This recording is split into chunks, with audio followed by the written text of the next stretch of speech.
Om Shanti 1 December 2025 प्रातः मुरली बाप दादा मधुबन। परम शिक्षक श्री भगवान उवाच मीठे बच्चे प्रत्येक दिन विचार सागर मंथन कर तेबे खुशी बढ़ी चलिब। चलिबा बुलिबा समय रे मध्य मने रहु जे मु स्वदर्शन चक्रधारी आत्मा अटे। आजर प्रश्न निजर उन्नति करिवार सहज साधन कौन? उत्तर निजर उन्नति पाई दैनिक पोतामेल अर्थात चाट रख। जांच कर आज सारा दिन भितरे कौनसी आसुरी काम करे नहीं तो। जेपरी विद्यार्थी माने निजर पाठपढ़ार विवरणी खाता अर्थात रेजिस्टर रखि थांती, सेहीपरि तुमे पिलामाने मध्य दैवी गुणर रेजिस्टर रख तेबे उन्नति होई चलिब। गीत दूर देश के रहने वाला आया देश पर आए। ओम शांति। पिलामाने जानिछंती दूर देश केउं स्थान को कुहा जाउछि। दुनिया रे केही जणे भी मनुष्य एही कथा जानि नाहंती। भले केही केते भी बहुत बड़ विद्वान बा पंडित होइथांतु, किंतु एहार अर्थ केही जानि नाहंती। तुमे पिलामाने जानिछ। बाबा जहाँको सबु मनुष्य मात्र के हे भगवान कही मने पकाउछंती, से निश्चित भावे उपरे अर्थात मूलवतन रे अछंती। ए कथा आउ काहाकु भी जणा नाही। एही ड्रामार रहस्य को मध्य एबे तुमे पिलामाने बुझुछ। आरंभरू नेई शेष पर्यंत जहा होई जाइछि एवं जहा हेबार अछि सबुकिछि तुम बुद्धि रे अछि। एही सृष्टि चक्र किपरि घुरुछि ताहा बुद्धि रे रहिबा दरकार ना। तुम संतान मानक मध्य रे भी बुझिबारे कम बेसी रहिछंती, विचार सागर मंथन करू नाहंती। सेथिपाई खुशीर अनुभव रे वृद्धि हेउ नाही। उठिबा बसिबा समय रे बुद्धि रे रहिबा दरकार जे मु स्वदर्शन चक्रधारी अटे। मोते सृष्टि चक्रर आदिरु अंत पर्यंत सबु कथा जଣା अछि। तुमे एठारे बसिथिले मध्य तुमर मूल वतन बा शांतिधाम कथा मने पड़ुछि। ताहा हेला स्वीट साइलेंस होम, निर्वाण धाम, शांति धाम, जेउठारे आत्मा माने रही थांते। तुम मानक बुद्धि रे ए समस्त कथा तुरंत मने पड़ी जाउछि, जाहाकि आउ काहाकु जଣା नाही। भले केते भी शास्त्र आदि पढ़ुछंती बा शुणुछंती, किंतु किछि लाभ नाही। सेमाने समस्ते उतरती कला अर्थात निम्नगामी अवस्थारे अछंती। तुमे एबे ऊपर को चढ़ुछ। घर को फेरी जिबा पाई निजे निजकु प्रस्तुत करुछ। एही पुराना वस्त्र अर्थात शरीर को छाड़ी आमको घर को जीवाकू हेब। मन खुशी रे मन भितरे खुशी रहुछि ना। घर को जीवा पाई अधाकल्प भक्ति करी आसीछ, सीढ़ी रे तळकु ही खसीछ। एबे बाबा आमको सहजरे सबु कथा बुझाउछंती। तुम मानंकु खुशी लागिबा दरकार जे स्वयं भगवान आमको पढ़ाउछंती।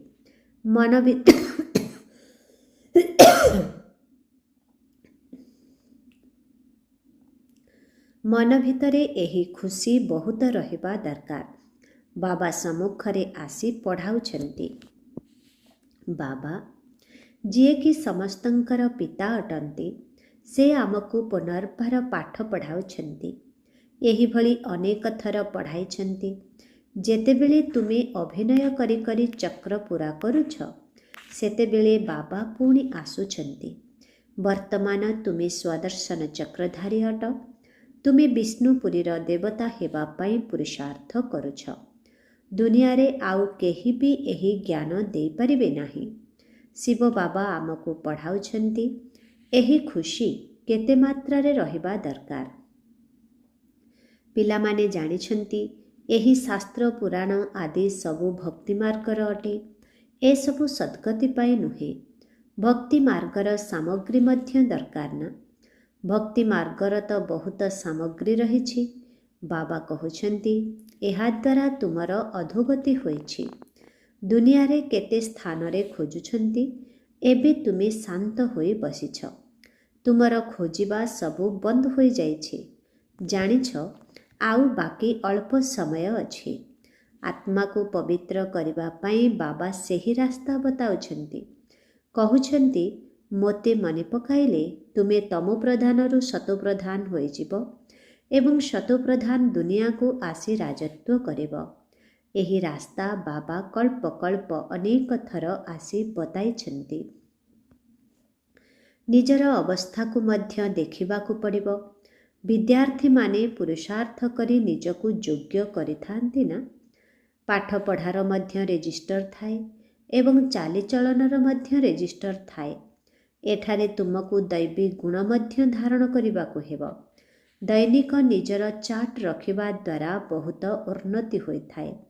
ଏହାଦ୍ୱାରା ଚେକ୍ ହୋଇଯାଏ ଯେ ଆଜି ସାରା ଦିନରେ କୌଣସି ଆସୁରୀ କର୍ମ ହୋଇନାହିଁ ତ? ମୋତେ ତ ଦେବତା ହେବାର ଅଛି। ଲକ୍ଷ୍ମୀ ନାରାୟଣଙ୍କର ଚିତ୍ର ସମ୍ମୁଖରେ ରଖାଯାଇଛି। କେତେ ସାଧାରଣ ଚିତ୍ର ଅଟେ। ଉପରେ ଶିବ ବାବାଙ୍କର ଚିତ୍ର ରହିଛି। ପ୍ରଜାପିତା ବ୍ରହ୍ମାଙ୍କ ଦ୍ୱାରା ଏହି ବର୍ଷା ଦେଉଛନ୍ତି। ତେଣୁ ନିଶ୍ଚିତ ସଙ୍ଗମ ଯୁଗରେ ବ୍ରାହ୍ମଣ ବ୍ରାହ୍ମଣୀ ହୋଇଥିବେ ନା? ଦେବତାମାନେ ଥାନ୍ତି ସତ୍ୟ ଯୁଗରେ, ବ୍ରାହ୍ମଣ ଥାନ୍ତି ସଙ୍ଗମରେ। କଳିଯୁଗରେ ଶୂଦ୍ର ଅଛନ୍ତି। ବିରାଟ ରୂପର ଚିତ୍ରକୁ ମଧ୍ୟ ବୁଦ୍ଧିରେ ଧାରଣ କର। ଏବେ ଆମେ ବ୍ରାହ୍ମଣ ଚୁଟି ଅର୍ଥାତ୍ ସର୍ବଶ୍ରେଷ୍ଠ ହୋଇଛୁ, ପୁଣି ଦେବତା ହେବୁ। ବାବା ଆସି ବ୍ରାହ୍ମଣମାନଙ୍କୁ ପାଠ ପଢ଼ାଉଛନ୍ତି ଦେବତା କରିବା ପାଇଁ। ସେଥିପାଇଁ ଦୈବୀ ଗୁଣ ମଧ୍ୟ ଧାରଣ କରିବାକୁ ହେବ। ସେତିକି ମଧୁର ଗୁଣ ସମ୍ପନ୍ନ ମଧ୍ୟ ହେବାକୁ ପଡ଼ିବ। କାହାକୁ ଦୁଃଖ ଦେବାର ନାହିଁ। ଯେପରି ଶରୀର ନିର୍ବାହ କରିବା ପାଇଁ ଗୃହସ୍ଥରେ ରହୁଥିବା ଆତ୍ମାଙ୍କୁ କିଛି ନା କିଛି କର୍ମ କରିବାକୁ ପଡ଼ିଥାଏ, ସେହିପରି ଏଠାରେ ତୁମକୁ ମଧ୍ୟ ଯଜ୍ଞର ସେବା କରିବାକୁ ପଡ଼ିବ। ଯଜ୍ଞରେ ଯଦି କେହି ବେମାର ଅଛନ୍ତି, ସେବା କରିପାରୁନାହାନ୍ତି, ତେବେ ତାଙ୍କର ମଧ୍ୟ ସେବା କରିବାକୁ ପଡ଼ିବ। ଧରିନିଅ କେହି ବେମାର ଅଛନ୍ତି, ଶରୀର ଛାଡ଼ିଦେଲେ ତୁମକୁ ଦୁଃଖୀ ହେବାର ବା କାନ୍ଦିବାର କୌଣସି କଥା ନାହିଁ। ତୁମକୁ ତ ବିଲକୁଲ ଶାନ୍ତିରେ ବାବାଙ୍କର ସ୍ମୃତିରେ ରହିବାକୁ ହେବ। କୌଣସି ଶବ୍ଦ ଉଚ୍ଚାରଣ କରିବାର ନାହିଁ। ସେମାନେ ତ ଶ୍ମଶାନକୁ ନେଇଯିବା ବେଳେ ରାମ ରାମ ସତ୍ୟ ହେ କହି କହି ଯାଇଥାନ୍ତି। ତୁମକୁ ଏସବୁ କିଛି ବି କହିବାର ନାହିଁ। ତୁମେ ଶାନ୍ତି ଦ୍ୱାରା ବିଶ୍ୱ ଉପରେ ବିଜୟ ପ୍ରାପ୍ତ କରୁଛ।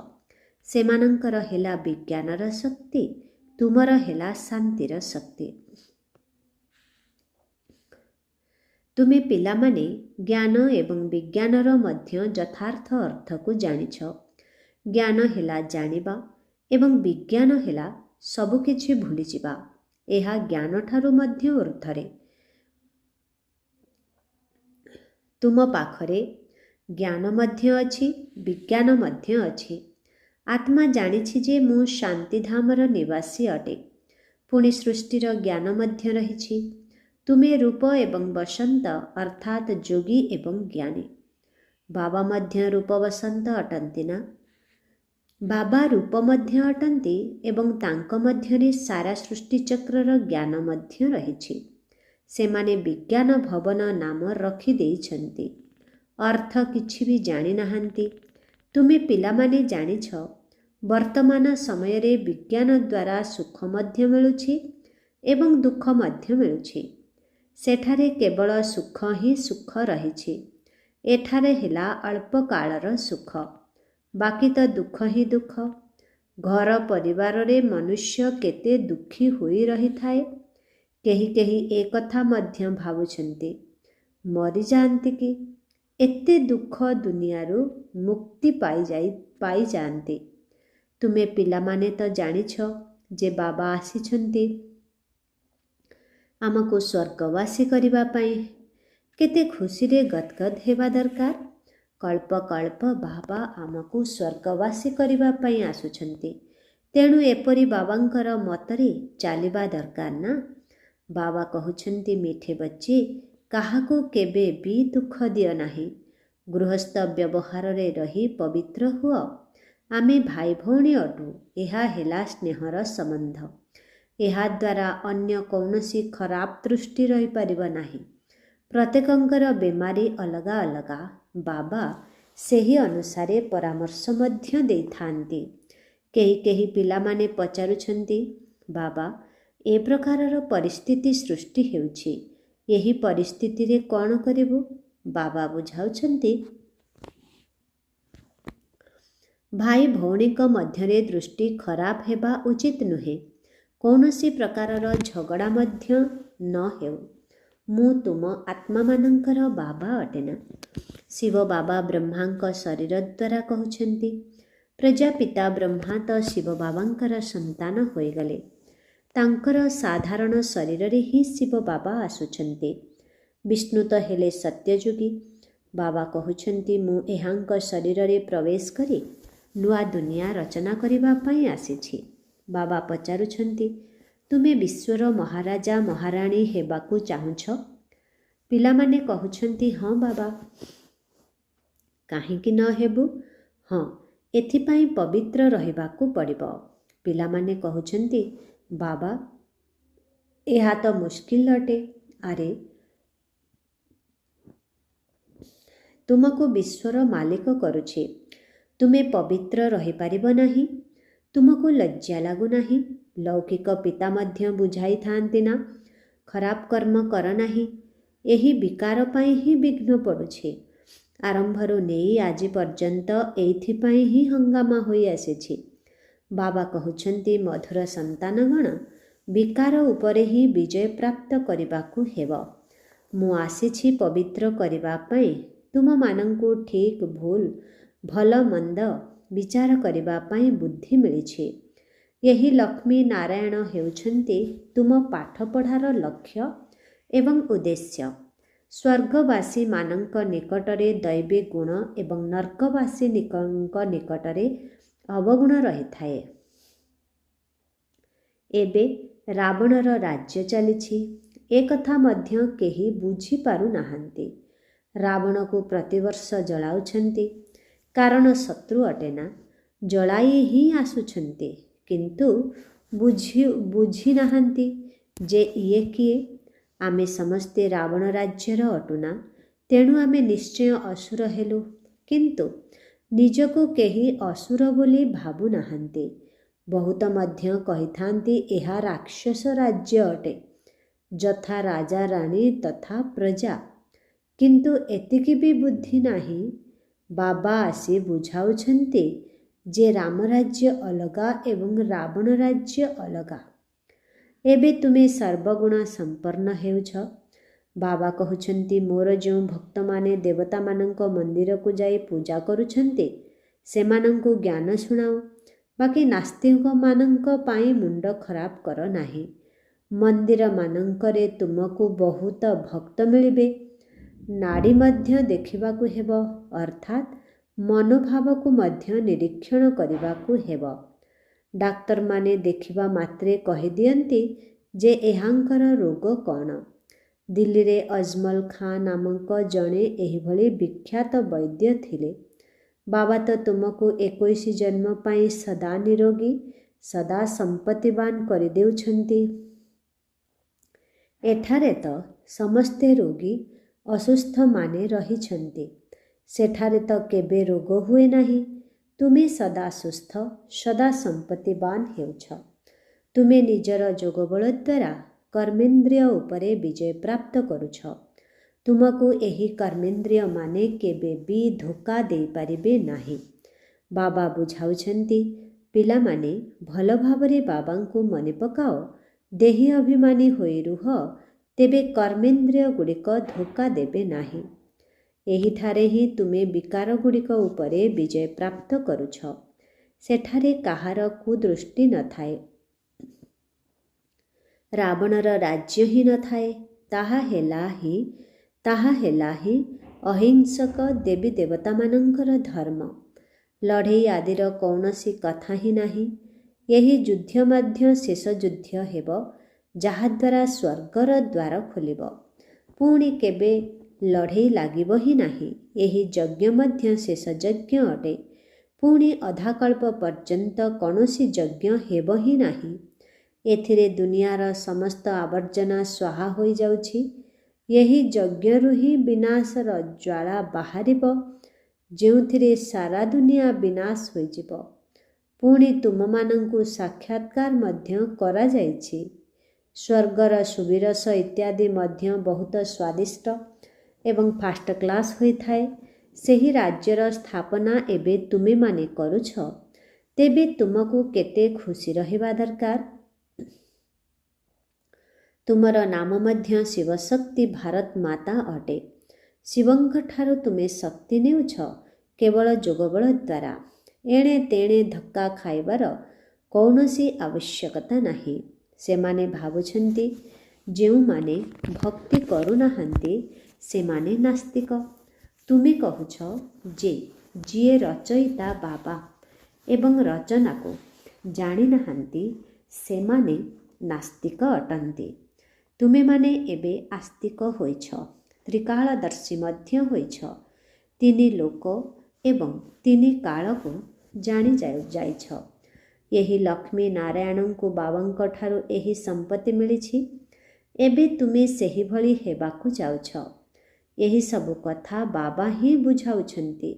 ଶିବ ବାବା ନିଜେ କହୁଛନ୍ତି ଯେ ମୁଁ ଏହାଙ୍କ ମଧ୍ୟରେ ପ୍ରବେଶ କରି ବୁଝାଉଛି, ନଚେତ୍ ମୁଁ ତ ନିରାକାର ଅଟେ। ବୁଝାଇବି କିପରି? କ'ଣ ପ୍ରେରଣା ଦ୍ୱାରା ପାଠ ପଢ଼ାଯାଏ କି? ପଢ଼ାଇବା ପାଇଁ ତ ମୁଖ ଦରକାର ନା। ଗୋମୁଖ ତ ଇଏ ବ୍ରହ୍ମା ଅଟନ୍ତି। ଇଏ ବଡ଼ ମୁମା ଅଟନ୍ତି ନା ମାନବ ସମାଜର ମାତା ଅଟନ୍ତି।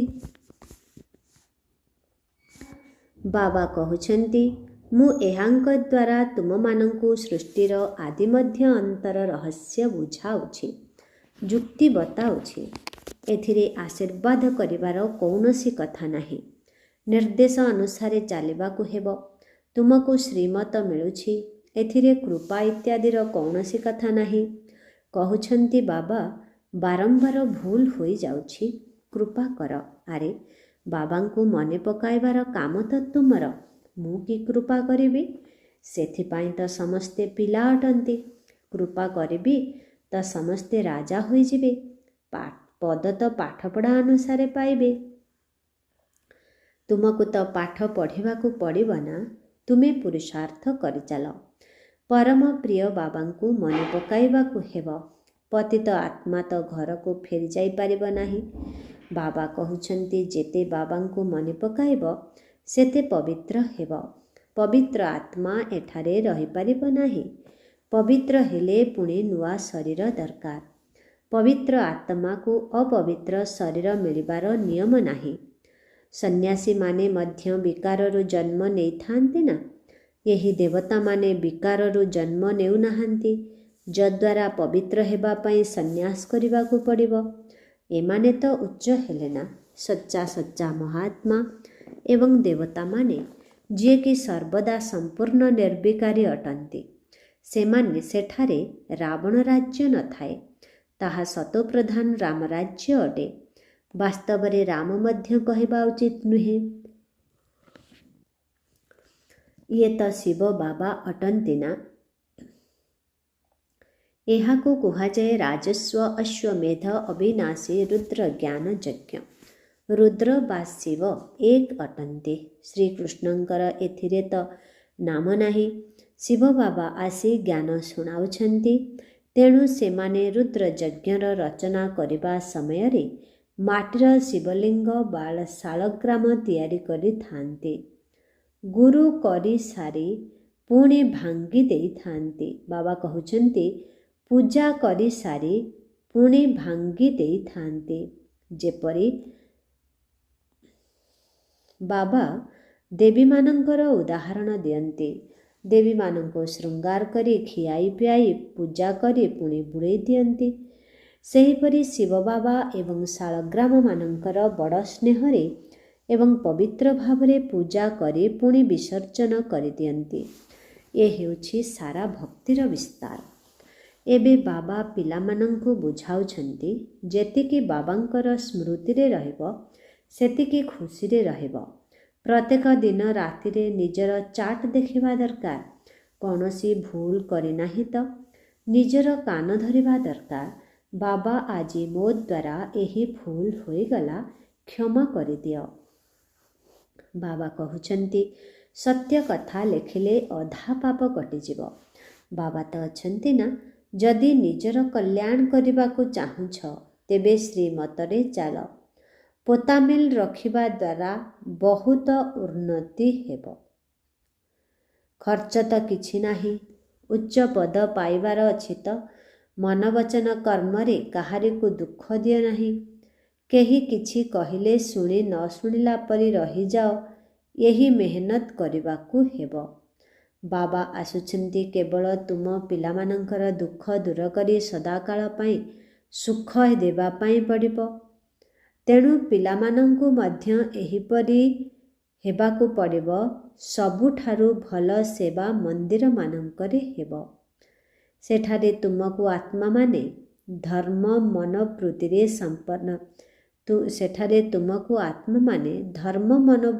ସମ୍ପନ୍ନ ମିଳିବେ। ପ୍ରଦର୍ଶନୀକୁ ମଧ୍ୟ ବହୁତ ଆତ୍ମା ଆସୁଛନ୍ତି। ପ୍ରୋଜେକ୍ଟର ଠାରୁ ମଧ୍ୟ ପ୍ରଦର୍ଶନୀ ଓ ମେଳା ଇତ୍ୟାଦିରେ ଭଲ ସେବା ହେଉଛି। ମେଳାରେ ଖର୍ଚ୍ଚ ହୋଇଥାଏ, ତେଣୁ ଫାଇଦା ମଧ୍ୟ ରହିଛି ନା? ଆଚ୍ଛା, ମିଠେ ମିଠେ ଶିଖିଲାଧି ସନ୍ତାନମାନଙ୍କ ପ୍ରତି ମାତା ପିତା ବାପ ଦାଦାଙ୍କର ମଧୁର ସ୍ନେହ ସମ୍ପନ୍ନ ଶୁଭେଚ୍ଛା ଏବଂ ସୁପ୍ରଭାତ। ଆତ୍ମିକ ପିତାଙ୍କର ଆତ୍ମିକ ସନ୍ତାନମାନଙ୍କୁ ନମସ୍ତେ। ଆତ୍ମିକ ସନ୍ତାନମାନଙ୍କର ଆତ୍ମିକ ପିତାଙ୍କୁ ଓମ୍ ଶାନ୍ତି। Good morning. ନମସ୍ତେ ନମସ୍ତେ ନମସ୍ତେ ନମସ୍ତେ। शुक्रिया बाबा, शुक्रिया। ओम शांति। धारणा पाई मुख्य सार 1 नंबर। बाबा ठीक भूल विचार करिवार बुद्धि देइछन्ति। सेही बुद्धिर आधार रे दैवी गुण धारण करिबाकु हेब। काहाकु भी दुख देवार नाही। परस्पर मध्यरे भाई भौणीर सच्चा स्नेह रहु। केबे हेले कुदृष्टि न हेउ। 2 नंबर। बाबांकर प्रत्येक निर्देश को पालन करी भल भावरे पाठ पढ़ी निज उपरे निजे ही कृपा करिबाकु हेब। निजर उन्नति पाई चार्ट रखिबाकु हेब। केही जदि दुख देला भली कथा कहुछि तेबे शुणी न शुणिला भली रहिजिबाकु हेब। आजिर वरदान ईश्वरीय सभ्यतार संस्कार द्वारा प्रत्येकंकर विशेषता को वर्णना करुथिबा पुण्य आत्मा हुआ। सर्वदा निजको विशेष आत्मा मने करी प्रत्येक संकल्प बा कर्म करिबा एवं प्रत्येकंक भितरे विशेषता को देखिबा, सबु वर्णन करिबा, समस्तंको विशेष आत्मा कहिबार शुभ एवं कल्याणकारी कामना रखिबा, एहा ही हेउछि ईश्वरीय राजकीयता बा सभ्यता। राजकीय आत्मा माने अन्यमानंक द्वारा त्याग करा जाउथिबा जिनिसको निज भितरे धारण करि पारिबे नाही। सेथिबाई सर्वदा ध्यान रहो जे काहार दुर्बलता बा अवगुण को देखिबार नेत्र जेपरि सर्वदा बंद रहे। तेणु परस्परर गुणगान कर, स्नेह एवं सहयोगर पुष्पर आदान प्रदान कर, तेबे पुण्य आत्मा पालटि जीव। आजिर स्लोगन वरदानर शक्ति परिस्थिति रूपी अग्नि को मध्य पानी करि दिए। वरदानर शक्ति परिस्थिति रूपी अग्नि को मध्य पानी करि दिए। ओम शांति। आजिर अव्यक्त इशारा एबे संपन्न बा कर्मातीत हेबार तीव्र इच्छा प्रकट कर। निराकारी स्वरूपर मुख्य शिक्षार वरदान हेला कर्मातीत अवस्था। आकारी स्वरूप अथवा फरिश्ता स्थितिर लाइट वरदान हेला डबल लाइट भव। डबल लाइट अर्थात सर्व कर्म बंधन गुड़िकरु हल्का एवं लाइट अर्थात सर्वदा प्रकाशमय स्वरूपरे स्थित रहुथिबा आत्मा। ଏହିଭଳି ଡବଲ ଲାଇଟ୍ ସ୍ଥିତିରେ ସ୍ଥିତ ରହୁଥିବା ଆତ୍ମାମାନେ ସହଜରେ କର୍ମାତୀତ ସ୍ଥିତିକୁ ପ୍ରାପ୍ତ କରିପାରିବେ। ତେଣୁ ସେବା ରହୁଥିଲେ ମଧ୍ୟ ଏବେ ଏହି ଧୁନ୍ ଲଗାଅ, ଅର୍ଥାତ୍ ତୀବ୍ର